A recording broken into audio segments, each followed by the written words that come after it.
தமிழக வாழ்வுரிமை கட்சி மட்டும்தான் தமிழ்நாட்டில் இருக்கிற 186 கட்சியில நாம சொல்றோம், ஒவ்வொரு மாநிலத்தினுடைய குடிமகனும் அவரவர் மாநிலத்தில் அவரவர் மாநிலத்தினுடைய சட்டமன்ற உறுப்பினர்களை, நாடாளுமன்ற எம்பிக்களை அல்லது நாட்டுடைய முதலமைச்சரை தேர்வு செய்கின்ற அதிகாரம் அந்தந்த மாநிலத்தில் தான் அந்தந்த மக்களுக்கு வழங்க வேண்டும். பீகார்காரன் வராங்களா, உத்தரப்பிரதேசக்காரன் வரானா, அஸ்ஸாம்காரன் வரானா, ஒப்பந்தம் 6 மாசமா போடுறானா, வேலை செய்யறானா, திரும்பவும் அவர்கள் அவங்களுடைய தாயகத்துக்கு திரும்பணும். அந்த மண்ணில் அவர்களுக்கான அரசியல் எது, சரியான தலைவன் யார் என்பதை அவன் அந்த மண்ணில் தான் தேர்வு செய்யணும். ஆனா இங்க என்ன நடக்குது?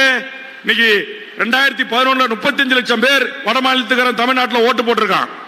ஒசூர்ல யார் எம்எல்ஏ ஆகணும் என்பதை ஒசூருடைய பிறந்து வளர்ந்து இந்த தொகுதியில் வாழ்கின்ற இந்த மண்ணின் மக்களாக இருக்கிய நீங்கள் தான் தேர்வு செய்ய வேண்டுமே தவிர, டாடா நிறுவனத்துக்கு வேலைக்கு வந்திருக்கிற 15,000 வடமாநில தொழிலாளர்கள் ஓட்டு போட்டு தேர்ந்தெடுக்க கூடாது.